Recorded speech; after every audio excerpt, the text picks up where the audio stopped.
On this episode of Cumberland River, a free paint job, the pinnacle of fashion, and a fender bender involving a fish. I'm down south exploring another remote creek of the Cumberland, but something is a little off about this one.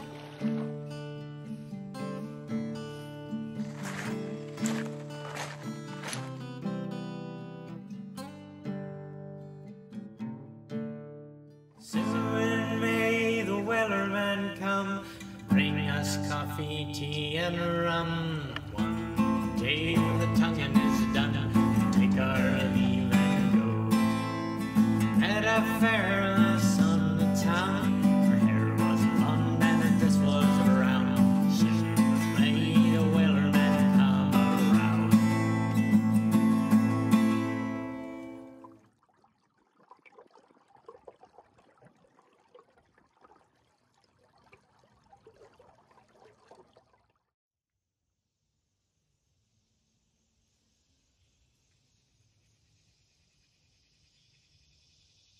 I'm back in the mysterious southern part of Land Between the Lakes, where the water of the Cumberland is murkier and the nearest man-made structure is several miles away.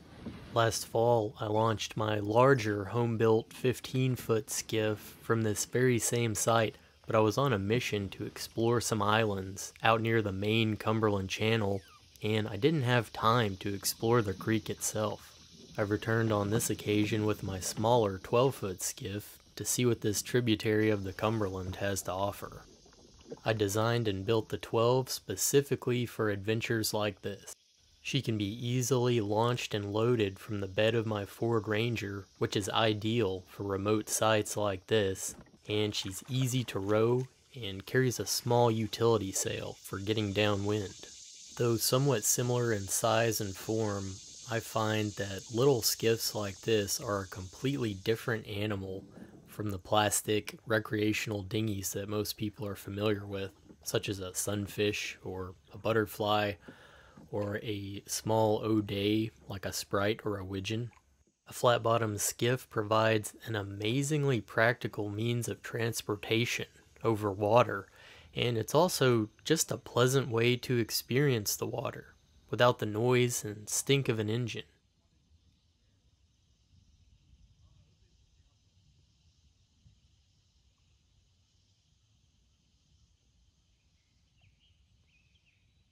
With the slightest hint of an east wind making ripples, I decide to begin the day's journey by cutting across the width of the creek to investigate a small cove.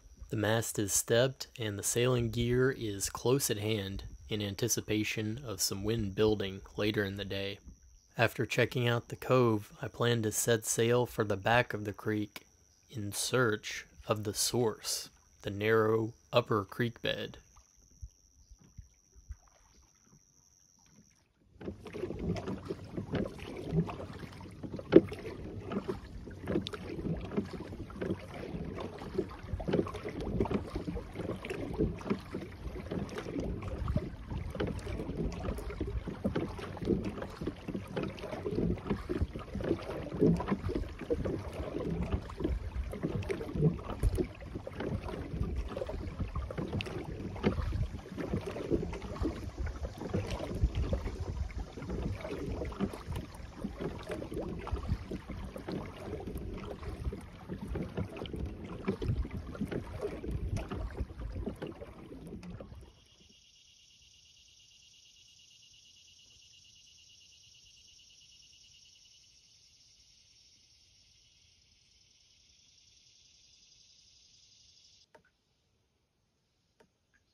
Judging by this wavering willow, I'd say there's a good chance I'll get to utilize the sail today.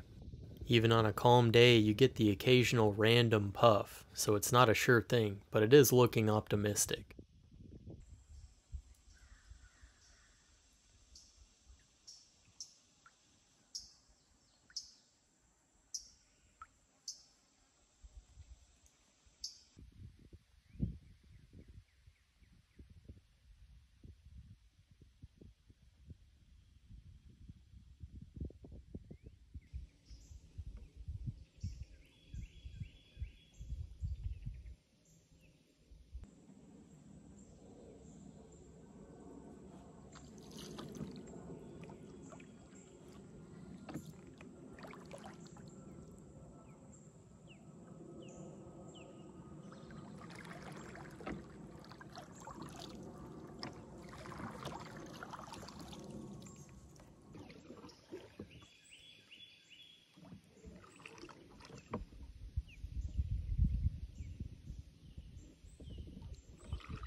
I just stopped to get a shot of these flowers that I can't identify, never seen them, and a lot of the time when you see ornamentals or any kind of flowers or ornamental shrubs growing out here in land between the lakes, that usually indicates that a old homestead is nearby because they were most likely planted by American pioneers or their descendants. I happened to glance up the hill, and just a few feet away, there's something else kind of interesting.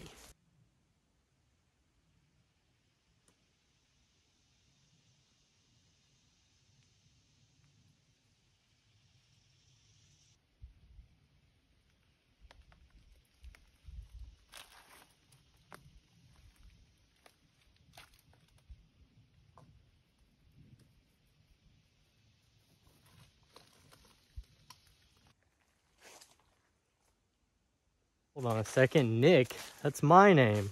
I don't remember being here. And that Nick's a tall fella, or else he was sitting on top of a horse, which could make sense because this is a horse trail behind me running along the edge of the water. I may not look like it in my videos, but I'm dang near 7 foot.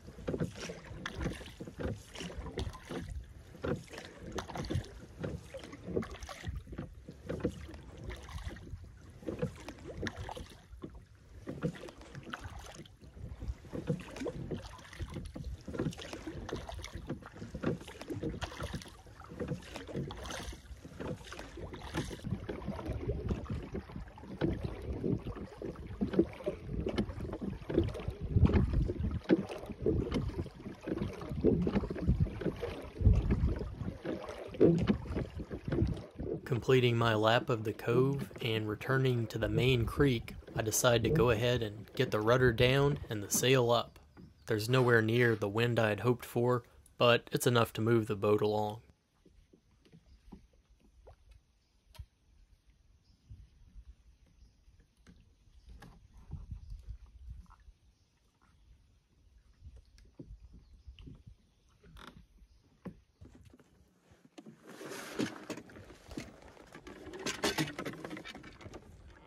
I set sail for the back of the creek, drifting lazily downwind with the main sheet skimming the surface.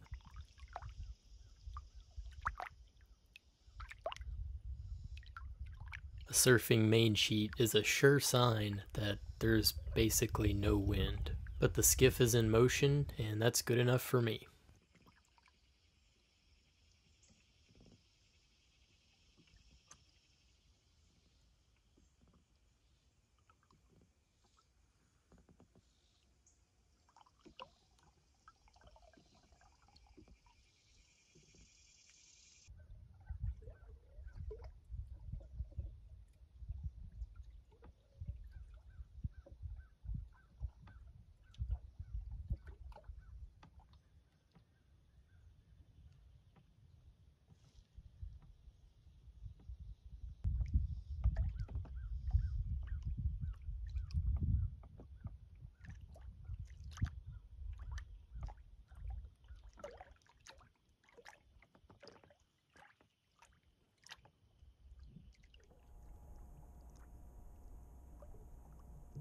The source of a creek can often be difficult to find without a map, especially during summer when the mouth is often concealed by overhanging foliage. In this case, I spotted a massive opening in the trees at the south corner of the Broad Creek, and that was a dead giveaway for the narrow channel leading up into the woods. My dual use of the word creek may be a little confusing at times. Let me try to explain that. The construction of Barkley Dam on the Cumberland River has resulted in many of the small tributaries of the Cumberland becoming flooded, and so now what you have is a broader body of water, but somewhere below that Broad Creek, as I refer to it, is the historic original creek bed. The creek bed where it meets the old river channel may be 20 feet underwater, but that creek channel, that cut in the earth, is still there under the floodwaters. The back of the creek is where the floodwaters of the Cumberland end and meet the shore. Above this point, the creek is still more or less in its original state, more the narrow woodland stream that you would think of.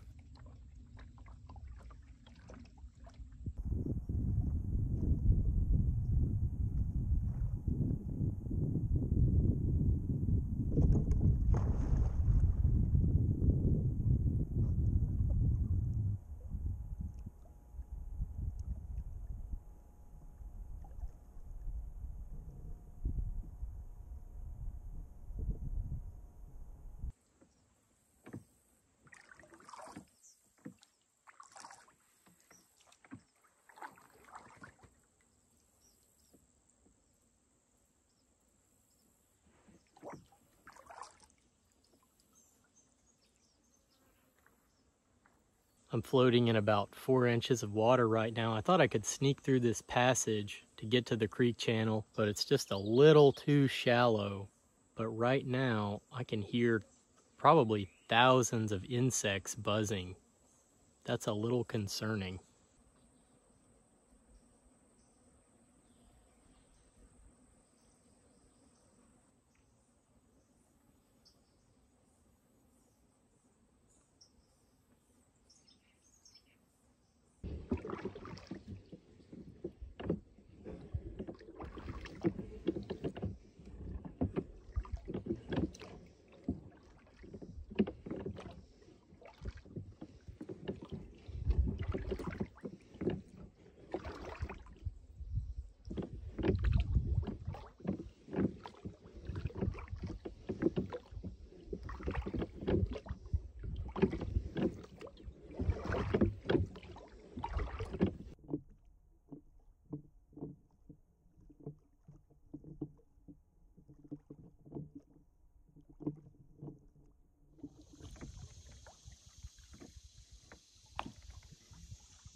The mouth of the upper creek was one of the broadest I've encountered in this area. It was huge, almost the width of a small river. Typically, the clarity of the water only improves as I travel upstream, but in this creek, it was actually getting worse, becoming murkier and more stagnant the further I went.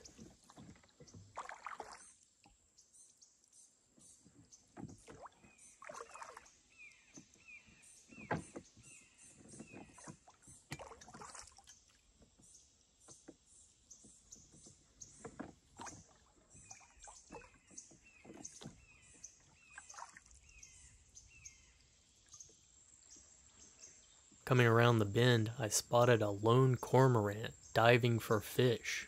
It didn't seem too concerned with my presence.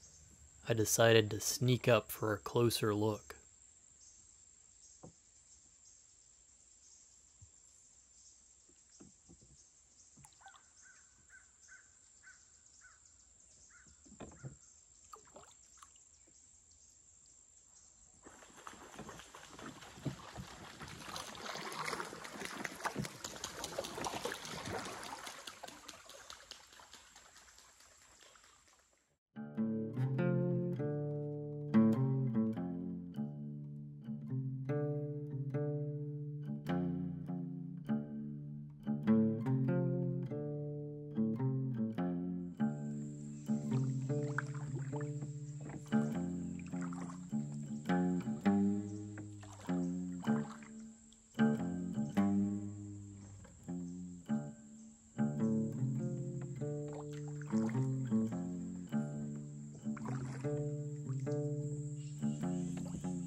As I made my way upstream, I expected the creek to begin narrowing out at some point, as is typical.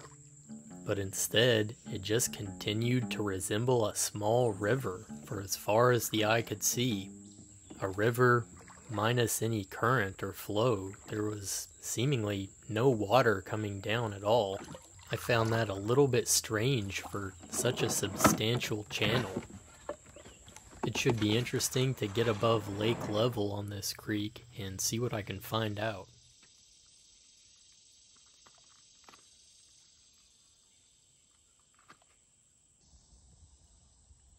The stagnant waters of the lower creek had graced my skiff with a free boot stripe.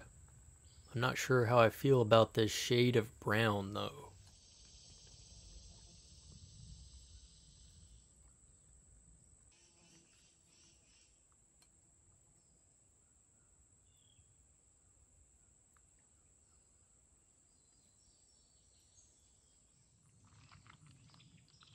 If the water were like 3 or 4 inches higher, I'd be able to keep going up the creek, but sadly there's a gravel bar in the way, and it would be possible to roll the skiff over, maybe with some driftwood or dead wood or something, but it's not really worth the effort.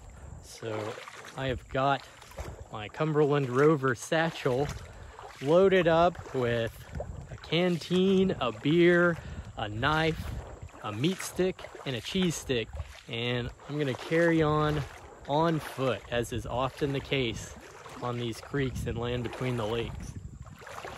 And now that I'm above lake level, the water is much clearer and pretty cold. I imagine that the quality of the water will continue to improve the farther upstream that I get.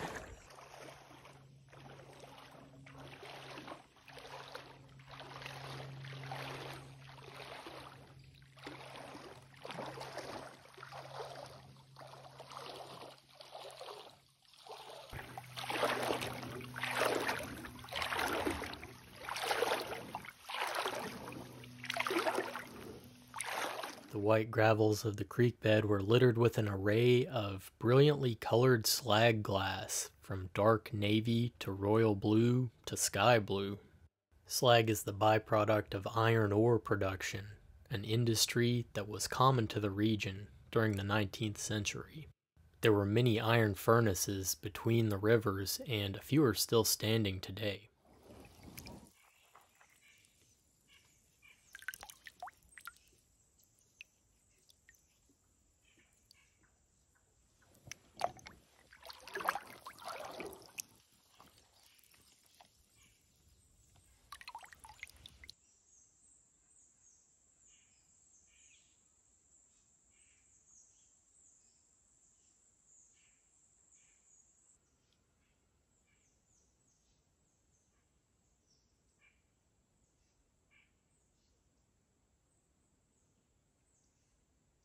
I thought this cluster of baby sycamores was a little unusual. It almost looks cultivated.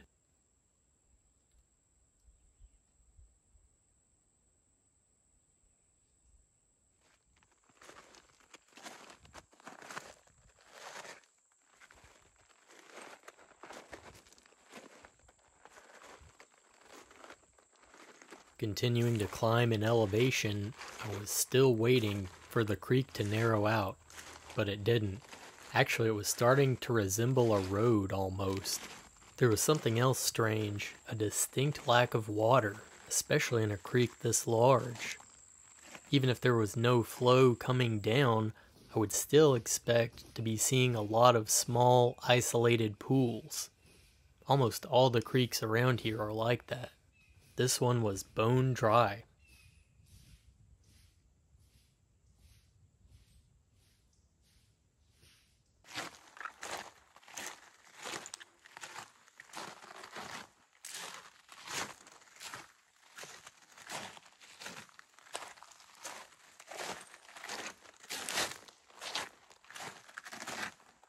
I was starting to fear this whole creek had gone dry, but the water is back.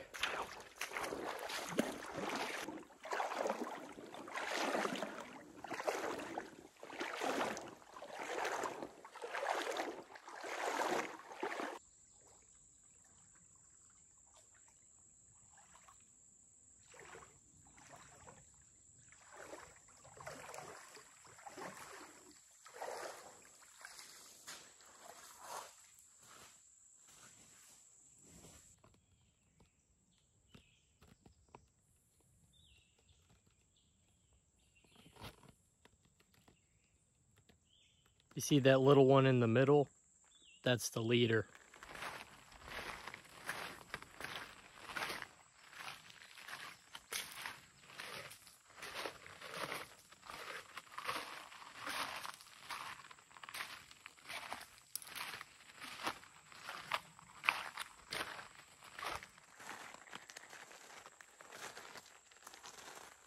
It's possible this strip of bare soil is a Sasquatch nest, but I'm inclined to think it indicates the presence of feral hogs. Where feral hogs have been rooting around, they can be really destructive.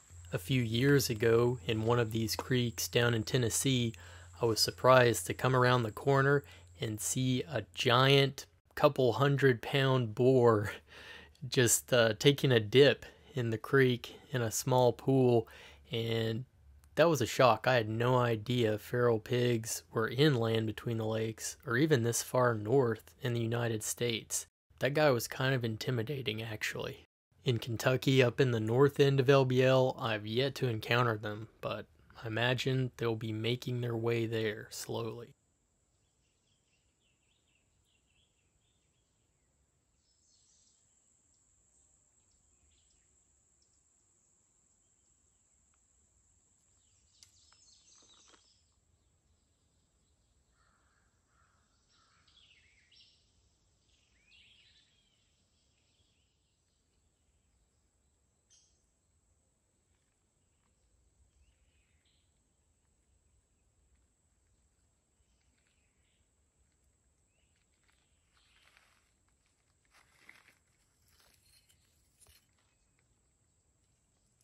To tell you the truth, I don't know if I'm in Kentucky or Tennessee right now.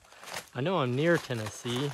I'm a little bit down south of my typical stomping grounds, and things are a little different down here. It's just a different environment. This creek is almost like a highway, just broad and flat and mostly dry. I'd love to be here in spring. I'm gonna have to come back for sure. It's so clear. This would definitely be something you could run in a kayak or a tube or whatever, maybe even my skiff.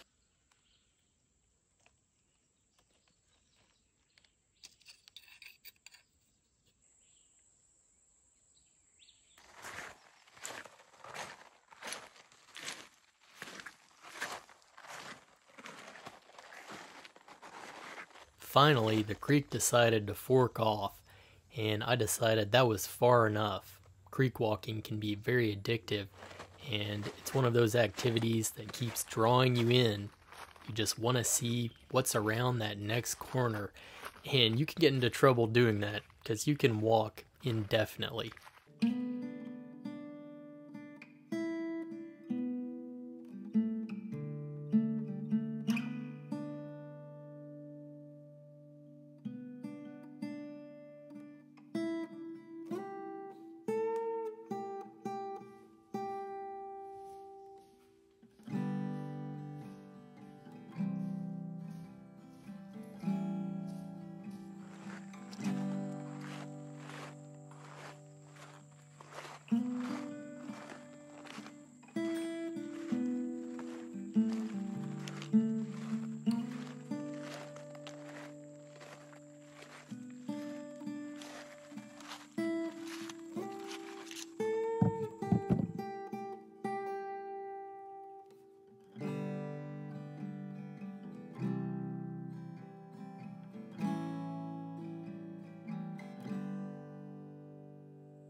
Pennants are now available at cumberlandrover.com. Historically flown for signal purposes, a pennant is that indescribable something that your boat is missing. They can help you read the wind, increase visibility of your small craft, and they just look cool, fluttering from the masthead or yard of a lug sail. You can have any color you want, as long as it's bright red. I have 2 styles of pennant now available at cumberlandrover.com.